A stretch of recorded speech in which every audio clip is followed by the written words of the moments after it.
नमस्कार दोस्तों, आपका स्वागत है आपके अपने यूट्यूब चैनल स्मार्ट स्टडी में। दोस्तों, आरआरबी ग्रुप डी का एग्ज़ाम चल रहा है और आरआरबी ग्रुप डी एग्ज़ाम आज की फर्स्ट शिफ्ट का हो चुका है। आज यानी 15 दिसंबर की फर्स्ट शिफ्ट का एग्ज़ाम हो चुका है। इस क्लास में हम लोग देखने वाले हैं कि आरआरबी ग्रुप डी 15 दिसंबर की फर्स्ट शिफ्ट में किस प्रकार के क्वेश्चन पूछे जा रहे हैं दोस्तों। तो हम लोग इस क्लास को शुरू करें उससे पहले यदि आप लोग स्मार्ट स्टडी यूट्यूब चैनल पर नए हैं और चैनल को अभी तक सब्सक्राइब नहीं किया है तो चैनल को सब्सक्राइब कर लीजिए, बेल आइकन को प्रेस कर लीजिए ताकि आने वाली वीडियो का नोटिफिकेशन सबसे पहले आपको मिल सके।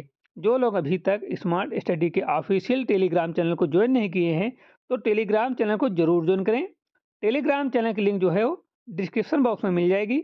वहाँ पर लिंक पर क्लिक करके आप लोग टेलीग्राम चैनल को जरूर ज्वाइन करें। ठीक है।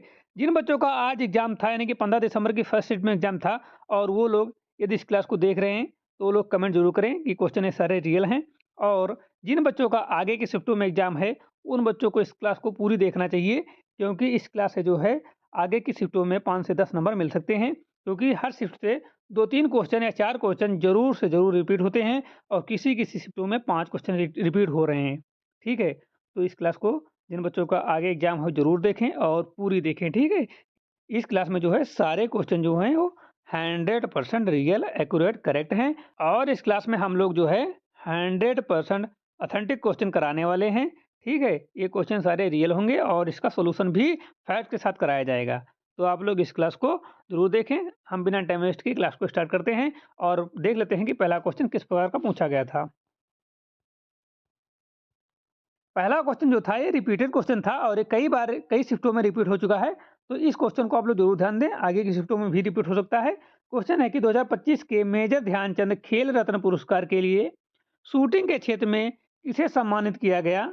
Who was awarded the major Dhyan Chand Khel Ratna award in 2025 in the field of shooting.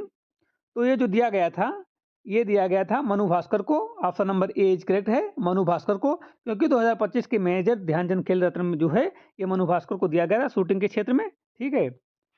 और इसके फैक्ट देख लेते हैं और सोल्यूशन देख लेते हैं। वर्ष 2025 में मेजर ध्यानचंद खेल रत्न का पुरस्कार जो है भारत का सर्वोच्च पुरस्कार माना जाता है और ये शूटिंग के क्षेत्र में यह सम्मान जो है मनु भास्कर को दिया गया था। किसे दिया गया था? मनु भास्कर को।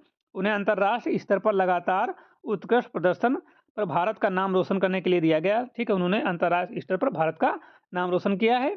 उनकी उपलब्धि भारतीय महिला शूटिंग की नई पहचान है। ठीक है। वो महिला शूटिंग की एक महान पहचान है, इसी कारण उनका चयन इसमें किया गया है। ठीक है। और यह पुरस्कार उन्हें दिया गया है।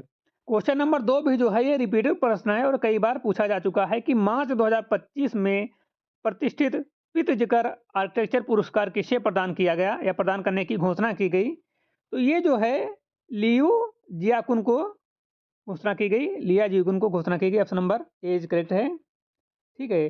पित्जकर पुरस्कार को वास्तुकला को नोबेल पुरस्कार कहा जाता है। मार्च 2025 में यह पुरस्कार चीन के प्रसिद्ध आर्किटेक्चर लियू जियाकुन को देने की घोषणा की गई। यह पुरस्कार उनके दीर्घकालिक योगदान और सामाजिक रूप में संवेदनशील डिजाइन के लिए दिया गया और इस पुरस्कार के अंतर्गत जो है 1 लाख अमेरिकी डॉलर की राशि दी जाती है। 1 लाख अमेरिकी डॉलर दी जाती है और इससे पहले भारत से बालकृष्ण देसी को 2018 में यह सम्मान दिया जा चुका है। ठीक है। ये क्वेश्चन रिपीटेड था और शायद ये दूसरे तीसरे बार पूछा गया है। अगला क्वेश्चन ये पूछा गया था कि अनुराग कश्यप की फिल्म डकैत जो है उसमें मृणाल ठाकुर के साथ मुख्य अभिनेता कौन है। तो अनुराग कश्यप की फिल्म जो डकैत थी उसमें मृणाल ठाकुर के साथ जो मुख्य अभिनेता के रूप में थे वो थे आदवी शेष। ठीक है। आदवी शेष थे। Option number A is correct है। डकैत एक द्विभाषी हिंदी तेलुगु फिल्म है। ठीक है। ये एक द्विभाषी Hindi Telugu action drama film है। ठीक। इसमें एक्शन और ड्रामा के साथ है। इस फिल्म में मृणाल ठाकुर मुख्य अभिनेता हैं और उनके साथ जो हैं जो मुख्य भूमिका निभा रही हैं वो आदिवी शेष निभा रही हैं। ठीक है। और फिल्म में वे एक गुस्सैले अपराधी के किरदार में दिखाई देते हैं। अनुराग कश्यप इसमें इंस्पेक्टर स्वामी की भूमिका निभा रहे हैं। ठीक है। इसके कुछ फैक्ट थे। अगला क्वेश्चन है कि 2025 में किस क्रिकेटर को पद्मश्री पुरस्कार से सम्मानित किया गया। ये क्वेश्चन भी रिपीटेड क्वेश्चन है। ठीक है। विराट कोहली, एम एस धोनी, रविचंद्र अश्विन या फिर सौरव गांगुली। तो इसका सही जवाब है रविचंद्र अश्विन को 2025 में प्रतिष्ठित पद्मश्री पुरस्कार से सम्मानित किया गया। Option number C is correct है इसका जवाब। ठीक है। पद्मश्री भारत का चौथा सर्वोच्च नागरिक सम्मान है। ठीक है। पद्मश्री जो है भारत का चौथा चौथा सर्वोच्च नागरिक सम्मान है। वर्ष 2025 में यह पुरस्कार भारतीय क्रिकेटर रविचंद्र अश्विन को दिया गया। उन्होंने टेस्ट क्रिकेट में भारत के लिए ऐतिहासिक प्रदर्शन किया। ये गेंदबाजी के साथ-साथ वे उपयोगी बल्लेबाज भी रहे। उनके योगदान के कारण उन्हें यह सम्मान दिया गया, ये चुना गया सम्मान के लिए। अगला क्वेश्चन ये पूछा गया था कि यूएनडीपी मानव विकास रिपोर्ट 2025 के अनुसार भारत की एचडीआई रैंक क्या है? यूएनडीपी मानव विकास रिपोर्ट 2025 के अनुसार भारत की एचडीआई रैंक क्या है? ऑप्शन है 134वां, 130वां और 132वां, 128वां। तो इसका सही जवाब है 130वां। Option number B is correct है, 130वां। क्योंकि यूएनडीपी की मानव रिपोर्ट के अनुसार 2025 में भारत की जो रैंक रही 130वीं रही है और भारत का एचडीआई स्कोर जो रहा है 0.685 दर्ज किया गया। भारत को मध्यम मानव विकास श्रेणी में रखा गया है। इस रिपोर्ट में कुल 193 देश को शामिल किया गया है। आइसलैंड पहले स्थान पर रहा है। कौन देश रहा है पहले स्थान पर? आइसलैंड। क्वेश्चन में पूछा जा सकता है कि यूएनडीपी मानव रिपोर्ट 2025 में जो है पहले स्थान पर कौन देश रहा, तो आपको बताना है कि आइसलैंड। अगला क्वेश्चन है कि 2025 में G20 शिखर सम्मेलन कहाँ आयोजित किया गया? 2025 में G20 शिखर सम्मेलन कहाँ आयोजित किया गया? तो ये जो आयोजित किया गया था 2025 का, ये दक्षिण अफ्रीका के जोहान्सबर्ग में किया गया था। Option number C is correct है। वर्ष 2025 में G20 शिखर सम्मेलन 22 और 23 नवंबर को आयोजित किया गया था। कब किया गया था? 22 और 23 नवंबर को आयोजित किया गया था। इसका आयोजन दक्षिण अफ्रीका के जोहान्सबर्ग शहर में किया गया है और इस सम्मेलन की थीम जो थी एकजुटता, समानता, स्थिरता थी। इसमें वैश्विक आर्थिक और सामाजिक मुद्दों पर चर्चा हुई। भारत सहित सभी G20 देशों ने इसमें भाग लिया था। अगला क्वेश्चन जो है पूछा गया था कि 2025 विश्व जूडो चैंपियनशिप कहाँ आयोजित की गई? 2025 जूडो चैंपियनशिप कहाँ आयोजित की गई? Paris France, Abu Dhabi UAE और बुडापेस्ट हंगरी या फिर टोक्यो जापान। तो इसका सही जवाब है बुडापेस्टा हंगरी में। ठीक है। 2025 जूडो चैंपियनशिप का आयोजन जो है बुडापेस्टा हंगरी में हुआ। यह प्रतियोगिता 13 से 20 जून के बीच 2025 में चली।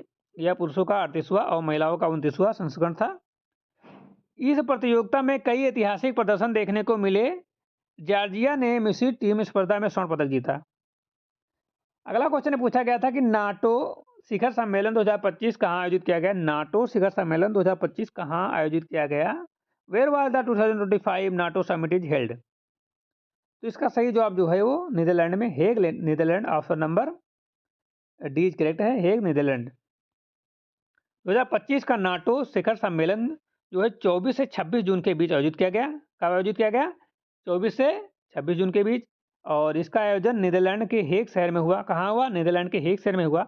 नाटो का मुख्यालय ब्रुसेल्स में है। कहाँ है? ब्रुसेल्स में है। और यह संगठन 1949 में स्थापित हुआ। वर्तमान में इसके 32 सदस्य देश हैं। कितने हैं? 32 सदस्य देश हैं। और अगला क्वेश्चन जो पूछा गया था कि जून 2025 में हॉकी खिलाड़ियों के लिए ओपीए कितना तय किया गया? जून 2025 में हॉकी खिलाड़ियों के लिए ओपीए कितना तय किया गया? इन जून 2025 how much monthly OPA was approved for hockey players? 10,000, 20,000, 25,000, 50,000, ये 4 ऑप्शन थे। तो इसका जो सही जवाब है 25,000। जून 2025 में खेल मंत्रालय ने हॉकी खिलाड़ियों के लिए जो ओपीए तय किया है वो कितना किया है? 25,000 किया है। और यह प्रतिमाह निर्धारित की गई है। इस निर्णय से ओलंपिक खेल की 156वीं बैठक में लिया गया निर्णय है। ठीक है। यह निर्णय जो है 156वीं ओलंपिक रेस में लिया गया है और यह पहली बार था जब हॉकी खिलाड़ियों को टॉप्स के तहत यह लाभ मिला। इससे 80 खिलाड़ियों को लाभ हुआ। कितने? 80 खिलाड़ियों को लाभ हुआ। अगला क्वेश्चन पूछा गया था कि सिंधु जल समझौता कब हुआ था? सिंधु जल समझौता कब हुआ था? तो सिंधु जल समझौता जो हुआ था ये 1960 में हुआ था। सिंधु जल समझौता 19 सितंबर 1960 को हुआ था। इस पर भारत और पाकिस्तान ने हस्ताक्षर किए थे। भारत की ओर से प्रधानमंत्री जवाहरलाल नेहरू शामिल थे और पाकिस्तान की ओर से राष्ट्रपति आयूब खान थे। इस समझौते में विश्व बैंक ने मध्यस्थ भूमिका निभाई थी। अगला क्वेश्चन है कि भारत के लोकपाल का आदर्श वाक्य क्या है? What is the motto of the Lokpal of India? तो इसका जो सही जवाब है मां मृद कस्य विद्यम धनम। Option number D is correct है। लोकपाल का आदर्श वाक्य संस्कृत भाषा में है, ठीक है। इसका अर्थ किसी के धन का लोभ मत करो या आदर्श वाक्य भ्रष्टाचार के खिलाफ नैतिक संदेश देता है। लोकपाल भारत का एक संवैधानिक निकाय, इसकी स्थापना 2013 में की गई थी, ठीक है। इसकी स्थापना 2013 के अधिनियम के तहत की गई थी। अगला क्वेश्चन है कि ऑपरेशन बरम्बा किस घटना के जवाब में शुरू किया गया। एक क्वेश्चन भी रिपीटेड क्वेश्चन है कि ऑपरेशन बरम्बा किस घटना के जवाब में शुरू किया गया। तो ऑपरेशन बरम्बा जो है म्यांमार में भूकंप के कारण शुरू किया गया, ठीक है। ऑपरेशन बरम्बा मार्च 2025 में शुरू किया गया और यह 7.7 तीव्रता के भूकंप के बाद शुरू किया। यह भूकंप म्यांमार में आया था। भारत ने मालदीव सहायता और राहत कार्यों के लिए अभियान चलाया गया। इसमें चिकित्सा और बचाव दल भेजे गए। अगला क्वेश्चन है कि ऑस्ट्रेलियन ओपन 2025 में पुरुष एकल खिताब किसने जीता। Who one the man singles title at Australian open 2025। तो इसका सही जवाब है जेनिक सिंगल। ये भी क्वेश्चन बहुत बार रिपीटेड हुआ है कि ऑस्ट्रेलिया ओपन 2025 का पुरुष एकल खिताब जो जेनिक सिंगल ने जीता। उन्होंने फाइनल में शानदार प्रदर्शन किया। उनकी ग्रैंड स्लैम उपलब्धियों में महत्वपूर्ण जीत थी। इस जीत में उनकी विश्व रैंकिंग मजबूत हुई। उन्होंने पूरे टूर्नामेंट में लगातार अच्छा खेला, ठीक है। अगला क्वेश्चन है कि GHCL का फुल फॉर्म क्या है। GHCL का फुल फॉर्म क्या है। What is the full form of GHCL। तो GHCL का फुल फॉर्म जो है वो ग्रीन हाइड्रोजन सर्टिफिकेशन लीकेज है। Option number C is correct है इसका। GHCL का संबंध ग्रीन हाइड्रोजन से। इसका उद्देश्य जो है उत्पादन और प्रमाणीकरण को जोड़ता है। यह सप्लाई चेन को मजबूत करने में मदद करता है। ग्रीन हाइड्रोजन जो है भारत की ऊर्जा रणनीति को महत्वपूर्ण हिस्सा है। यह कार्बन उत्सर्जन को कम करने में सहायक है। अगला क्वेश्चन पूछा गया था कि याला याला ग्लेशियर किस देश में स्थित है। तो याला ग्लेशियर जो है वो नेपाल में स्थित। ऑप्शन नंबर डी के नेपाल। याला ग्लेशियर नेपाल के लांगटांग क्षेत्र में स्थित है। कहाँ? लांगटांग क्षेत्र में स्थित है और यह हिमालय क्षेत्र का महत्वपूर्ण ग्लेशियर माना जाता है और यह जलवायु परिवर्तन के अध्ययन के लिए एक अत्यंत उपयोगी है और हाल के वर्षों में इसके तेजी से पिघलने की खबरें सामने आई हैं। इसे जलवायु परिवर्तन का संकेत माना जाता है। अगला क्वेश्चन है कि भारत की आर्थिक सर्वेक्षण 2025 किसने प्रस्तुत किया। भारत का आर्थिक सर्वेक्षण 2025 किसने प्रस्तुत किया। अमित शाह ने, निर्मला सीतारमण ने, पीयूष गोयल ने या अनुराग ठाकुर ने। तो आर्थिक सर्वेक्षण जो है निर्मला सीतारमण ने पेश किया। आर्थिक सर्वेक्षण 2025 को 31 जनवरी 2025 को प्रस्तुत किया गया और इसे केंद्रीय वित्त मंत्री निर्मला सीतारमण ने संसद में रखा। यह दस्तावेज भारत की आर्थिक स्थिति को विश्लेषण करता है और यह बजट से पहले प्रस्तुत किया जाता है। नीति निर्धारण में इसकी महत्वपूर्ण भूमिका होती है। अगला क्वेश्चन पूछा गया था कि भारत की सर्वोच्च रिजोल्यूशन मौसम प्रणाली BFS किसने विकसित की। तो भारत की उच्च रिजोल्यूशन प्रणाली जो है BFS जो है भारत में जो है IIT पुणे ने विकसित की है, ठीक है। भारत फोरकास्ट सिस्टम को IIT मतलब कि पुणे ने विकसित किया है। तो इसे IMD द्वारा अपनाया गया। यह प्रमाणीकरण 6x6 किलोमीटर गेंद पर काम करता है। इसे अधिक सटीक मौसम पूर्वानुमान संभव है। इसका उद्देश्य आपदाओं से पहले चेतावनी देना है। अगला क्वेश्चन है कि 2024 में अंतर्राष्ट्रीय भ्रष्टाचार विरोधी दिवस की थीम क्या थी। 2024 में अंतर्राष्ट्रीय भ्रष्टाचार विरोधी दिवस की थीम क्या थी। What is the theme of the international anti corruption day 2025।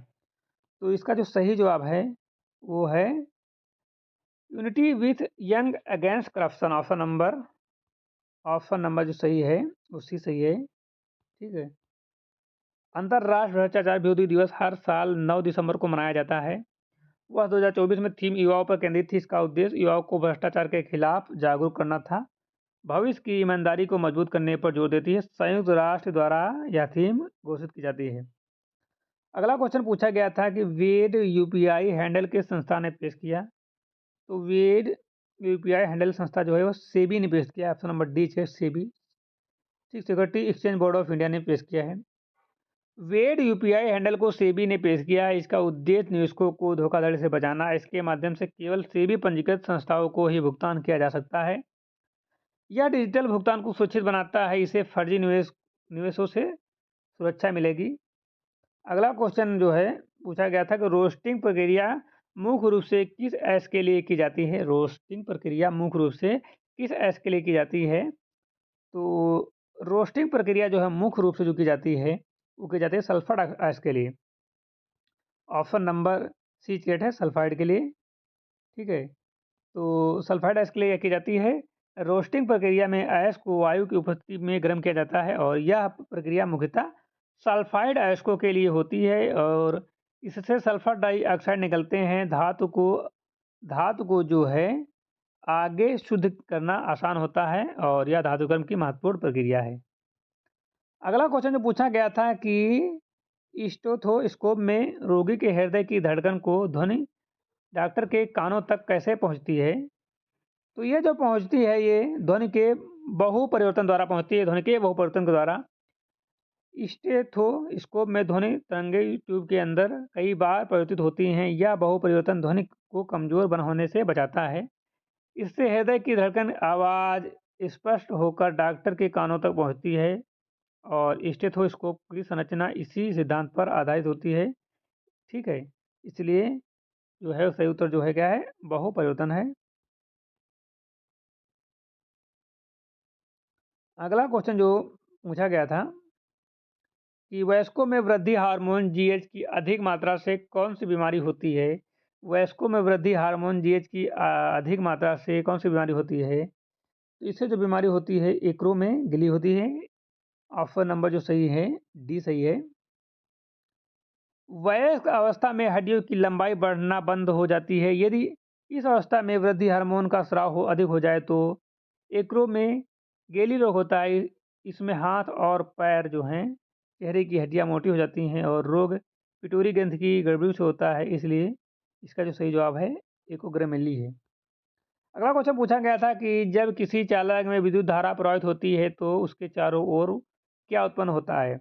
जब किसी चालक में विद्युत धारा प्रवाहित होती है तो उसके चारों ओर क्या उत्पन्न होता है। तो उसके चारों ओर जो उत्पन्न होता है वो होता है चुंबकीय क्षेत्र। ठीक है, चुंबकीय क्षेत्र उत्पन्न होता है। जब किसी चालक में धारा प्रवाहित होती है तो उसके चारों ओर चुंबकीय क्षेत्र बनता है। इस तथ्य की खोज जो है ओस्टेड ने की थी। यह सिद्धांत इलेक्ट्रॉनिक मोटर में काम आता है। चुंबकीय क्षेत्र धारा की दिशा पर निर्भर करता है, इसलिए सही उत्तर जो है चुंबकीय क्षेत्र है। अगला क्वेश्चन पूछा गया था कि कोशिका की प्लाज्मा झिल्ली की मुख्य विशेषता क्या है। कोशिका की प्लाज्मा झिल्ली की मुख्य विशेषता क्या है। What is the main character of the plasma membrane. ठीक है, तो इसका जो सही जवाब है अर्धपारगम झिल्ली। प्लाज्मा झिल्ली कोशिका को बाहरी वातावरण से अलग करती है। यह सभी पदार्थों को नहीं गुजरने देती है।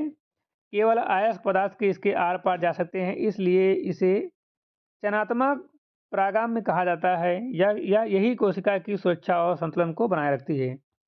अगला क्वेश्चन पूछा गया था कि अवतल दर्पण में यदि मुख्य फोकस से होकर जाए तो परावर्तन के बाद कहाँ जाएगी। अवतल दर्पण में यदि किरण मुख्य फोकस से होकर जाए तो परावर्तन के बाद कहाँ जाएगी, ये क्वेश्चन पूछा गया था। और 4 ऑप्शन दे, फोकस से होकर, वक्रता केंद्र से होकर, ध्रुव से होकर या मुख्य अक्ष के समांतर होकर।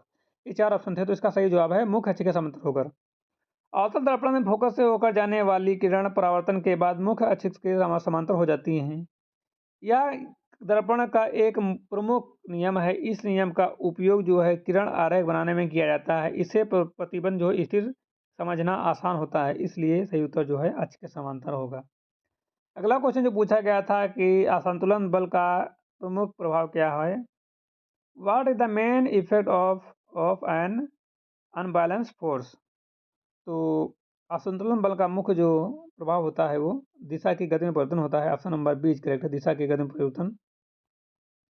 असंतुलन बल वस्तु की वर्तमान अवस्था बदल देता है। न्यूटन के प्रथम नियम के अनुसार यह गति या दिशा में परिवर्तित करता है। कभी कभी वस्तु स्थिर से गतिशील भी हो जाती है। संतुलित बल ऐसा नहीं करता, इसलिए सही उत्तर जो है दिशा की गति में परिवर्तन करना है। Option number B is correct है। अगला क्वेश्चन पूछा गया था कि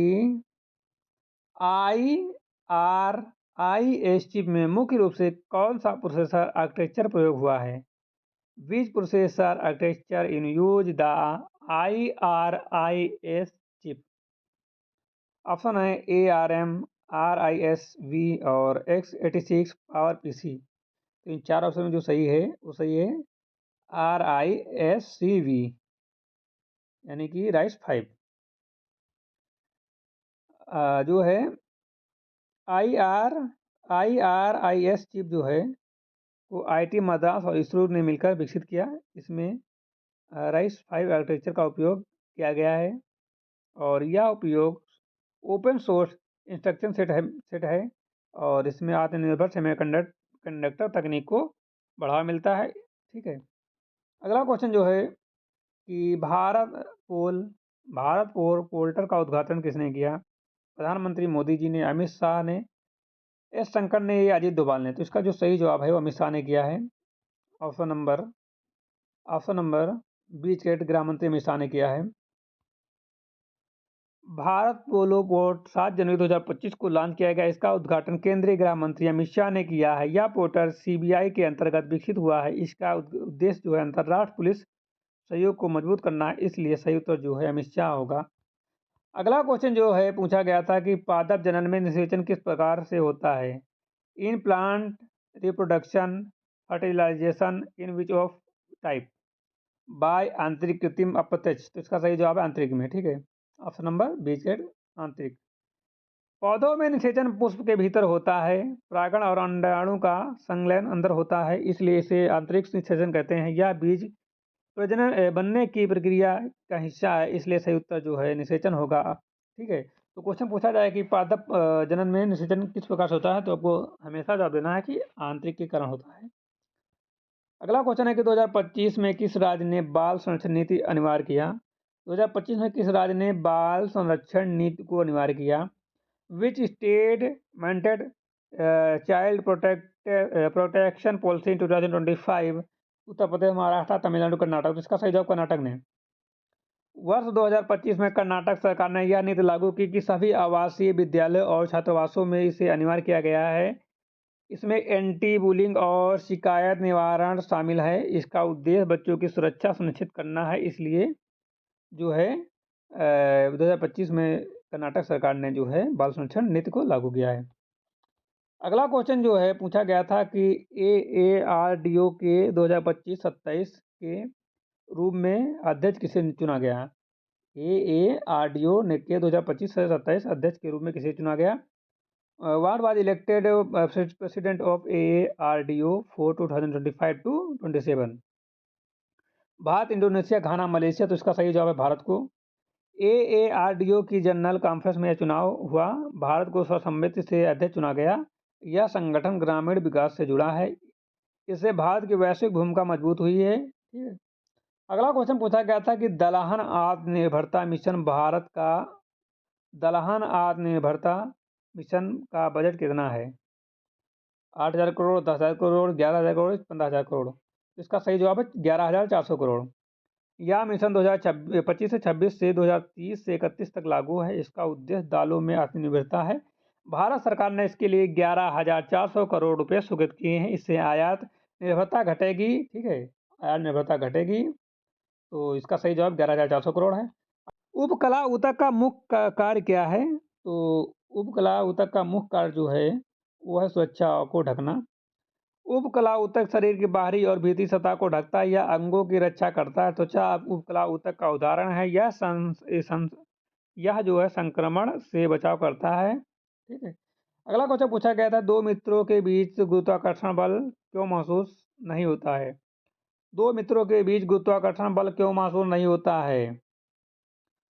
Why do two friends not feel gravitational attraction? तो इसका जो सही जवाब है बल बहुत कमजोर होता है। ठीक है, दो व्यक्तियों का द्रव्यमान बहुत कम होता है, उनके बीच उत्पन्न गुरुत्वाकर्षण बल अत्यधिक कमजोर होता है। यह पृथ्वी के गुरुत्वाकर्षण की तुलना में नगण्य होता है, इसलिए महसूस नहीं होता है। ठीक है, अगला क्वेश्चन जो है बस इतने थे। तो आज की क्लास यहीं पर समाप्त होती है। अगर आपको क्लास अच्छी लगी हो तो लाइक कर देना। चैनल पर नए हो तो सब्सक्राइब कर लीजिए, बेल आइकन को प्रेस कर लीजिए ताकि आने वाली वीडियो का नोटिफिकेशन सबसे पहले आपको मिल सके। जो लोग अभी तक टेलीग्राम चैनल को ज्वाइन नहीं किए, टेलीग्राम चैनल को ज्वाइन कर लें। टेलीग्राम चैनल की लिंक जो है डिस्क्रिप्शन बॉक्स में मिल जाएगी। वहाँ लिंक पर क्लिक करके आप लोग ज्वाइन कर लेना और एग्जाम होने के बाद क्वेश्चन जरूर शेयर करा। ठीक है, एग्जाम होने के बाद क्वेश्चन जरूर शेयर करा करें, जिससे आगे के बच्चों की हेल्प की जा सके। तो मिलते हैं नई क्लास के साथ, तब तक के लिए जय हिंद।